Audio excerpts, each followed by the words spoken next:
The mistress who stole my husband gloated at me when she got pregnant. Now she's lost his son and mad at me for not caring about her fallen fetus. So my ex-husband Tom, 35M, left me for his work wife Tammy, 25F, 2 years ago. I, 36F, never liked her, even before I found out about their relationship. The first time I met her at a work event, she told me, while I was heavily pregnant with my youngest, "You better up your wife game or I might steal him off you." Well, 3 months later, she did. This woman literally came with him to help pack the day he moved out, and tried to have a one-on-one conversation about how she wanted our relationship to go forward because she was going to be in my life. Then, as a joke, she said, "Told you I'd steal him away." Not gonna lie, I'm thankful she did, because when my ex made a comment about her being 23 and her brain not being fully developed, I got the ick so bad it turned my heartbreak into relief. I got everything in the divorce because I caught him in his affair fog, and gave 50-50 custody for our kids' sake. I'm civil for the sake of my kids, so we can both attend events without drama, but other than that, I couldn't honestly care less about them. Around June, Tammy came instead of Tom for the pickup and practically skipped towards me to show off her engagement ring, saying she wanted me as a bridesmaid along with my daughters for something I didn't catch, because I was in a rush to get our cat to the vet. She got upset because I waved off her attempts at conversation per Tom's texts a few hours later.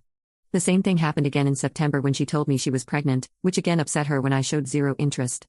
In December, as soon as I opened the car door, she practically yelled, "Tom's finally getting a son," to which I sarcastically replied, "I'm sure Lord Tom's excited for an heir to take over his lands and titles," causing drama because Tom's family found it hilarious when Tammy was badmouthing me. December was the last time I saw her until today at drop-offs with Tom. As they approached me, I noticed Tammy didn't look pregnant anymore. Tammy tearfully said, "We lost the baby." I didn't answer, just told Tom that our second daughter has a birthday party tomorrow at 3 and the oldest has gymnastics at 5. Tammy literally screamed at me that I was a heartless bleep and bitter, then grabbed the girls' bags and walked away. Tom said I could show a little humanity towards Tammy, and regardless of my feelings, she is my kid's stepmother. I told Tom I don't care about what he's going through because outside of our kids, I don't care about him or Tammy, and I don't owe Tammy anything, especially pity. He called me a bleep, along with other things, and left. Usually, this wouldn't bother me, but my ex-in-laws, whom I'm still on good terms with, have told me I should have shown Tammy some empathy and, at the very least, pretended to care for the sake of the kids. Update 1. So I texted Tom today. Due to Tammy's mental state, I prefer if he or his mom would do all the pickups from now on.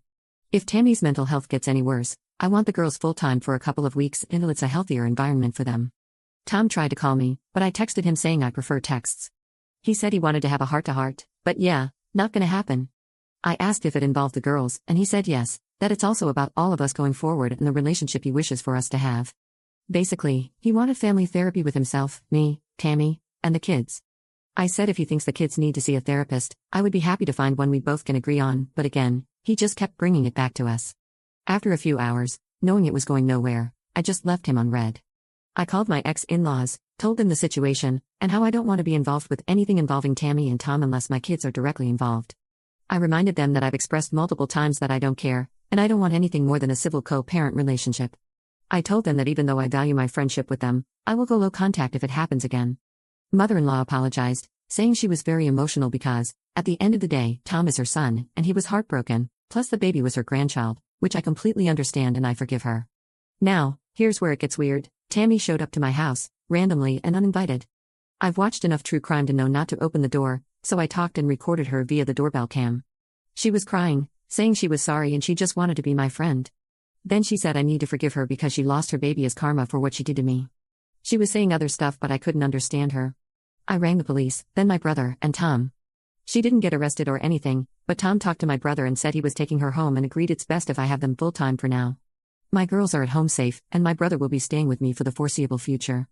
I'll be seeing a lawyer for the first time on Monday about full custody and a restraining order because I have a sinking feeling it's going to get worse. Before it gets brought up, I just kept telling Tammy to leave my property because I don't want to hear it. I don't know why I was brought into this because I was looking forward to my chill weekend. I'd also like to say for the people in my last post calling me jealous or bitter, I have nothing to be jealous of. Someone who cheats on you isn't a prize, he is Tammy's problem now. Update 2. I won't be updating until all the legal issues are over and my own mental health is in a better place, so it could take anything up to 3 to 6 months. I spoke to a lawyer today. I'm obviously not going to go into details, but with all the evidence and witnesses on my side, I have a good shot at getting full custody. But it's only day 1, and nothing has started yet. Tom tried to force himself on me. It didn't go far, thanks to my brother, but it's left me very shaken. I agreed to let Tom come over to visit the kids whenever he wanted, so when he came over yesterday evening and went into the garden with the kids, I went for a shower. Coming out of the bathroom, He cornered me about wanting to talk. I told him it wasn't the time and told him either to go out to the girls or leave. He started saying he made a mistake, that Tammy was crazy, and he wanted to come home to us. I told him to get the bleep out of my house and that there is no us, so he started saying things I physically can't type without breaking down, then tried to force a makeout session, to put it politely.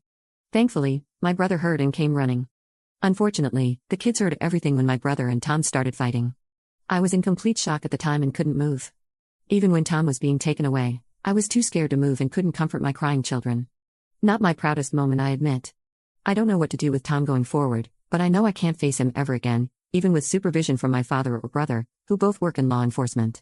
Tammy sent hundreds of messages to me and my oldest too, but I can't block her at my lawyer's request. My ex-in-laws have reached out and told me they'll help me in whatever way I need.